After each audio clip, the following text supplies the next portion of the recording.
Hey guys, it's me, Grace Walkout from Grace Racing. I'm here with Ty Dillon. How you doing today, Ty? I'm doing good, buddy. I'm having fun down here in Daytona. Yeah, same.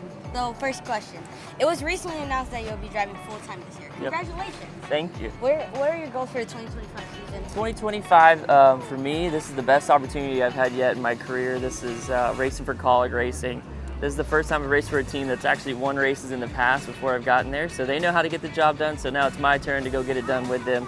So I'm expecting hopefully a win, and that'll help us get into the playoffs in NASCAR. So that's my goal, but honestly, I would really just like to focus on improving every time I get out on the racetrack and finish the year better than we started. Yeah, because hopefully like next year you'll be up in the front. Yeah, absolutely.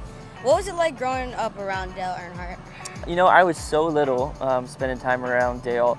I remember he used to always pick on my brother and I when we were at the racetrack. We would literally be here in this parking lot, the RV lot, and we were little kids, just like my son, probably 4 and 5 years old. And every time he'd come by, we would get frustrated or scared because he'd always come and pick on us. And that's all we knew about him. He'd come pick on us, and then we'd watch him race. And if he won, me and my brother got to have pizza that night. So that was what we loved about it. Sounds like a cool uncle. Yeah. Yeah.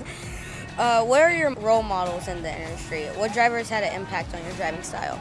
Well, definitely Dale Earnhardt. He had such an impact on my family's race team growing up.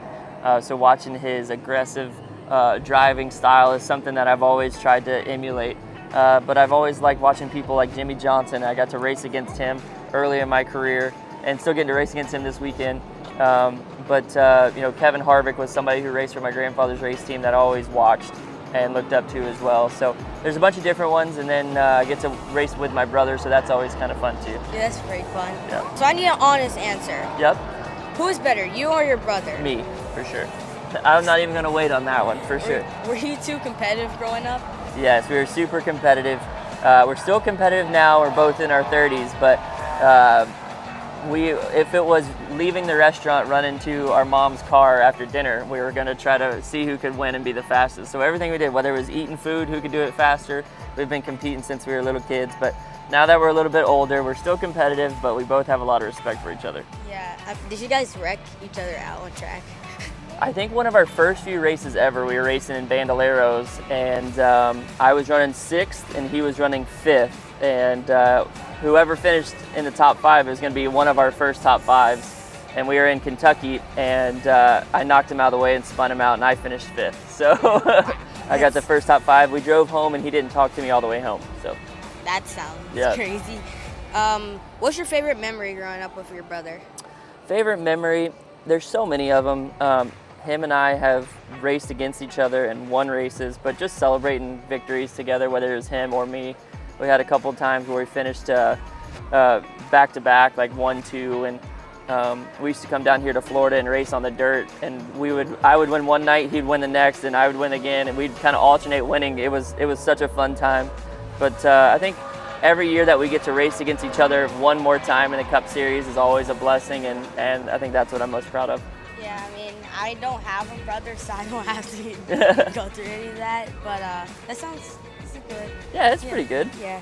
How did you handle being the grandson of NASCAR team owner and legend Richard Childress? Did that bring stress or advantage? It's definitely unique. There's not many other people other than my brother who are in the exact same situation as me.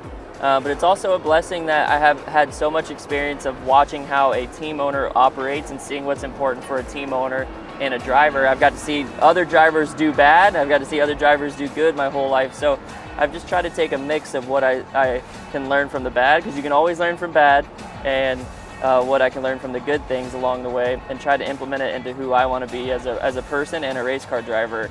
And it's made me who I am today. So, and then having him as a grandfather, he's been so fun. He's always taken Austin and I to the outdoors. Now that we have kids, it's fun to kind of pass those lessons on that he's taught us to our kids. Yeah, I met him once. He was really nice. Yeah. Yeah. What's the most rewarding part of your job? Most rewarding part, winning is always the best. But now that I've done it so long that I have kids, getting to see the excitement on their face when Dad does good, there's nothing cooler. And then when the days are bad, coming home and seeing my kids still being happy and just glad that Dad's back to play and help them with whatever they're doing, that's always fun for me. Yeah, but it's happy when it's sad sometimes. Yeah, exactly.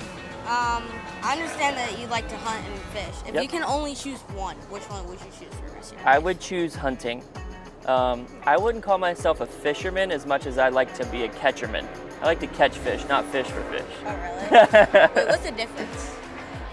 Catching is just catching the fish. Kind of a bad dad joke, I think. But fishing is trying to catch the fish. Catching is catching the fish.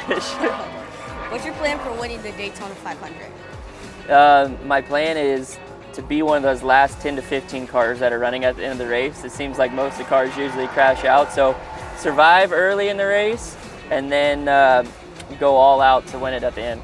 Well, I'm rooting for you, Ty. Thanks, buddy. Thanks, Grayson. Thank you for Appreciate the it. interview. Thank you. Thank you. Bye, guys. In the next one.